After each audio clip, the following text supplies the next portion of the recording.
জয়গুরু। গুরু শিষ্যে আরও অনেক কথা হলো। মিলার উত্থাপিত প্রশ্নের উত্তর সবিস্তারে জেনে নিয়ে প্রয়োজনীয় পুঁথির বোঝা সংগ্রহ করে মারপা যথাসময় তিব্বতে ফিরে এলেন। এসে দেখলেন ধর্মদোদে মহর্ষি মারপার একমাত্র বংশধর মৃত্যুশয্যায় শায়িত। সমুদ্রের একটি বুদবুদ নিশ্চিহ্ন হলে সমুদ্রের যেমন বোধ হয়, তার অতিরিক্ত কোনো রকম বোধই হয়তো বা মহর্ষি মারপার হলো না। মহাসমারোহে ধর্মসভার অধিবেশন শুরু হলো। প্রত্যেকবারের মতো অনুষ্ঠান হলো সর্বাঙ্গ সুন্দর। চোখের জল মুছে দামেমাও যন্ত্রের মতো উৎসব পরিচালনায় সর্বতোভাবে সহায়তা করলেন।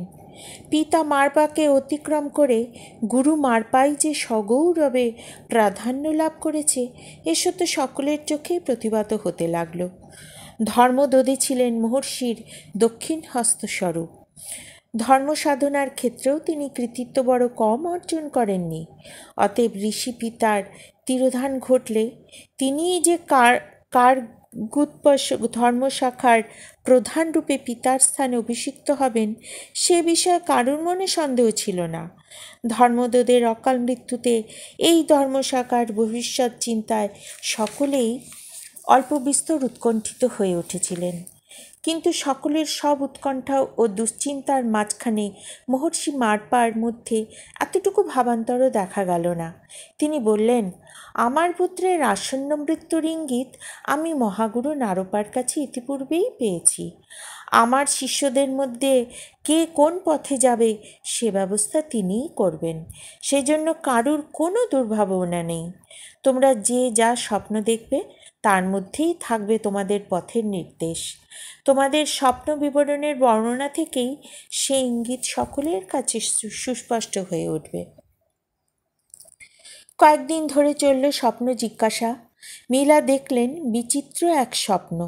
অত্যুঙ্গ এক গগনস্পর্শী পর্বতের চূড়া, তার শিখরের চারিপাশে প্রদক্ষিণ করছে সূর্যচন্দ্র, জ্যোতি ছড়িয়ে পড়েছে আকাশের গায়ে। অনন্ত প্রসারী সেই গিরিরাজ সমগ্র পৃথিবীর বুক জুড়ে অচলায়তনের মতো বিরাজিত।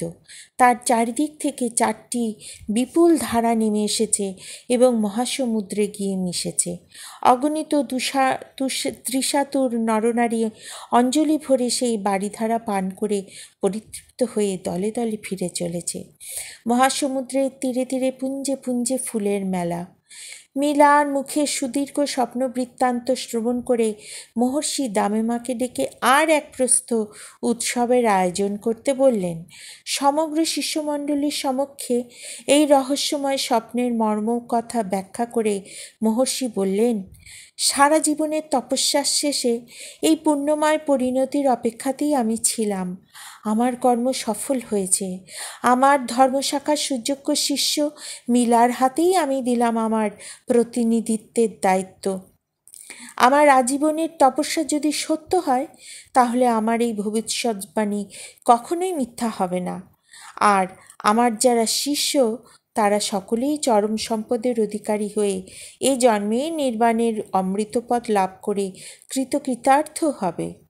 এখন থেকে কে কোন পথে চলবে সেও আমি নির্দেশ করে দিয়ে আমার শেষ কর্তব্য সম্পাদন করব।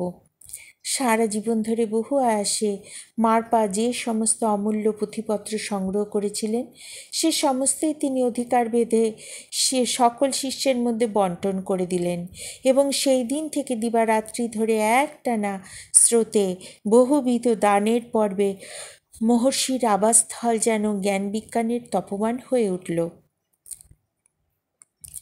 গুরুর আদেশে মিলা কাছাকাছি এক গুহায় কয়েক বৎসর পর্যন্ত তপস্যায় ডুবে রইলেন।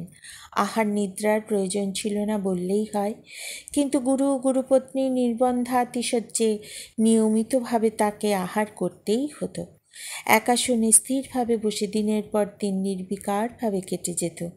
কখনো সূর্য উঠত এবং দিনের শেষে কখন যে আবার সমগ্র গগনমণ্ডল পরিভ্রমণ করে দিনের সূর্য অস্তাচলে প্রয়াণ করত সে সংবাদও তার মানসলোকের অগোচর রয়ে যেত। বর্তমান অতীত ভবিষ্যৎ যেন একাকার হয়ে থাকত। কিন্তু একদিন অকস্মাৎ ঘটল এক ব্যতিক্রম। ভোরের দিকে আসনে বসেই তিনি ঘুমে অচেতন হয়ে গেলেন। স্বপ্নে দেখলেন বহুদিনের ভুলে যাওয়া শৈশবের আবিষ্ঠন যেন মূর্ত হয়ে চোখের সামনে ভেসে উঠেছে। দেখলেন পৈতৃক গৃহখানি চূর্ণ বিচূর্ণ হয়ে পড়ে আছে। বহু স্মৃতি বিজড়িত ভূমিখণ্ড আকাছায় পরিপূর্ণ। মায়ের পরলোক প্রাপ্তি হয়েছে। অনাথা বোনটি নিরাশ্রয় হয়ে সংসারের স্রোতে ভেসে ভেসে বেড়াচ্ছে। স্বপ্নের ঘোরেই অতীত জীবনের মর্মন্তুদ স্মৃতিসমুদ্র উদ্বেল হয়ে উঠল। সুদূর অতীতে অসহায় অবস্থায় মা বোনকে পিছনে ফেলে যেদিন বাধ্য হয়ে ঘর ছেড়ে অনিশ্চিতের সন্ধানে বেরিয়ে এসেছিলেন, সেই অতি দুঃখের দিনটি যেন মূর্ত হয়ে বিভীষিকার মতো চোখের সামনে জেগে উঠল। জেগে উঠে দেখলেন চোখের জলে গাত্র বস্ত্র পর্যন্ত ভিজে উঠেছে। স্বপ্নের কথা মনে হতে তখন আবার ব্যাকুল হয়ে নতুন করে কাঁদতে বসলেন। মনকে বারংবার প্রবোধ দেবার চেষ্টা করলেন, বোঝাবার চেষ্টা করলেন স্বপ্ন স্বপ্নই, বাস্তব নয়। মা হয়তো জীবিতই আছেন, জীবনের বোঝা বয়ে কায় ক্লেশে কোনো রকমে টিকে আছেন। হয়তো এখনও ফিরে গেলে তাকে একবার শেষবারের জন্য চোখের দেখা সম্ভব হতেও পারে। মীলা ভুলে গেলেন যে তিনি যোগী, সিদ্ধ তপস্বী। তার মনোনাশ হয়ে গেছে।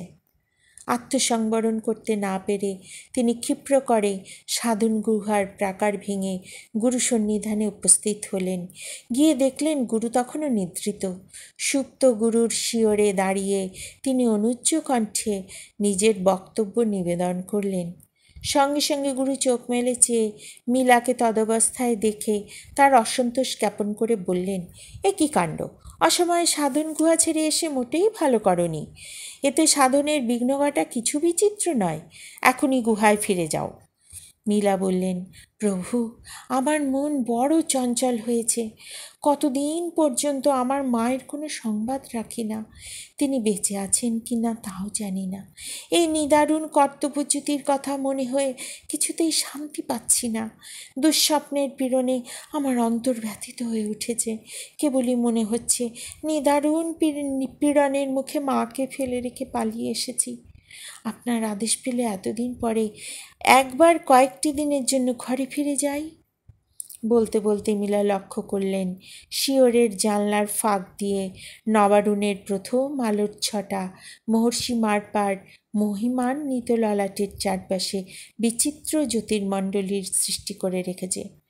সঙ্গে সঙ্গে মহর্ষির প্রাতরাশের আয়োজন হাতে নিয়ে মূর্তিমতী পবিত্রতার মতো দামেমাও সেই কক্ষে এসে প্রবেশ করলেন।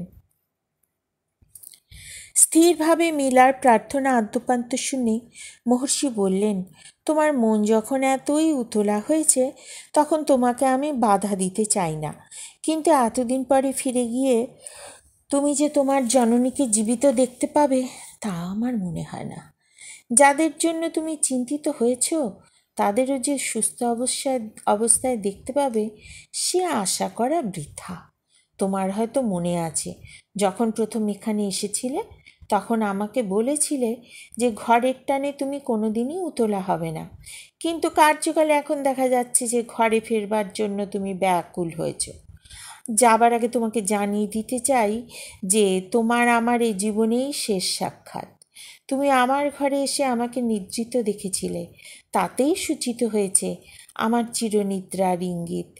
তারপরেই যে সূর্যোদয়কে প্রত্যক্ষ করেছ সে তোমারই যশরশ্মির দ্যোতক, আর আমার মাথার চারপাশে দেখছ যে জ্যোতির্মণ্ডল, তার অর্থ হলো এই যে আমার এই ধর্মশাখা দিনে দিনে সমৃদ্ধি লাভ করে বহুদূর প্রসারী হয়ে সমগ্র তিব্বতে ছড়িয়ে পড়বে। বৎস, তোমার বিদায় আমার বক্ষ বিদীর্ণ হচ্ছে, কিন্তু তা নিয়ে অনর্থক শোক করে লাভ নেই, কারণ নিয়তির শাসন অমোঘ। আমি যে আমার পাত্র উদ্ধার করে তোমাকে সাধনার ঐশ্বর্য প্রদান করেছি সে বিষয়ে কোনো দ্বিধা মনে স্থান দিও না। তথাপি আরও কয়েকটি দিন যদি অপেক্ষা করে যাও তাহলে আমার শেষ দানও তোমাকে পরিপূর্ণভাবে দিয়ে যেতে পারি। যে কয়দিন মীলা গুরুর কাছে রইলেন তারই মধ্যে মহর্ষি মার্পা তাকে নিয়মিতভাবে ব্রহ্মবিদ্যার শেষ শিক্ষাগুলি একে একে প্রদান করলেন। গুরু প্রদত্ত জ্ঞানভাণ্ডার প্রিয়তম শিষ্যকে নিঃশেষে প্রদান করে মহর্ষি মার্পা বললেন, আমার যা কিছু ছিল সমস্ত তোমাকে দিয়েছি, কারণ তোমার চেয়ে প্রিয় আমার আর কেউ নেই। এখন যা বলছি সে আমার সমগ্র তত্ত্বের শেষ কথা, তুমি স্মরণে রেখো। বাসনার পরিণতি দুঃখে, পরিদৃশ্যমান যা কিছু তাকেই সেই পরম বস্তু বলে কখনো যেন ভুল করো না। বহু বৃক্ষে যে ফল ফলে তাই মোক্ষ ফল নয়। জাগতিক জ্ঞানের সমষ্টি জ্ঞান সত্য, জাগতিক জ্ঞানের সমষ্টি সত্য জ্ঞান নয়। অনেক জানলেই সত্যকে জানা হয় না, অনেক বলাতেও কোনো লাভ নেই। প্রকৃত সম্পদ যদি চাও তাহলে কেবল সেই বস্তু সঞ্চয় করো যাতে হৃদয় সমৃদ্ধ হয়, যাতে অধোগামী ভাব নিচয় পরম পথের অন্তরায় না হয়। যদি নির্ভয় হতে চাও তবে এই পথের সন্ধান করো, কারণ বাসনামুক্ত চিত্তই রাজৈশ্বর্যের অধিকারী। পিছনে পড়ে থাক এই দুঃখ ভারাক্রান্ত অশ্রুসজল সংসার, নির্জন গুহার নিঃসঙ্গতাকে বরণ করো, সেইখানেই গড়ে তোলো তোমার মৌনতার স্বর্গ। নিজের মধ্যে অধিষ্ঠিত হয়ে নিজের দেহে প্রতিষ্ঠিত করো দেবভূমি। জয় গোসাই, জয় গোসাই, জয় গোসাই, জয় গুরু, জয় গুরু।